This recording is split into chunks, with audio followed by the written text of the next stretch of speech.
Pernahkah kamu rasa macam setiap kali kita ada duit lebih, mesti lesap entah ke mana? Itulah saya dulu tuan-puan, saya kerja, saya simpan tapi bila ada kecemasan, duit itu cepat sangat mau habis. Masa tu saya sedar, duit dalam tangan memang mudah cair. Saya mula cari alternatif lain, simpanan yang lebih selamat dan saya jumpa emas. Saya belajar tentang gap gold accumulation program daripada Public Gold. Apa saya buat? Saya mula simpan emas sikit-sikit. Tidak banyak pun, RM100, RM150 ikut kemampuan. Bezanya tuan-puan, duit dalam bank senang sangat kita nak keluarkan. Tapi emas, dia simpan nilai. Saya tidak terfikir pun mau guna sebab dia tidak cair depan mata. Dia kekal bernilai.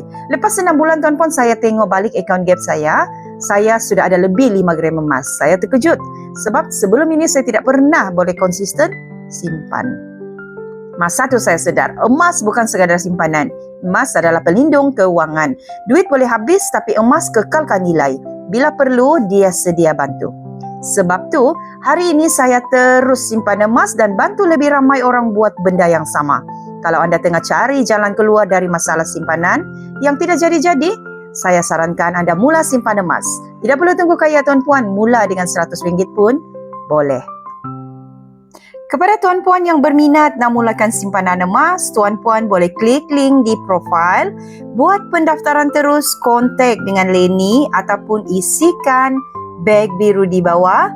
Leni akan bantu sebaiknya.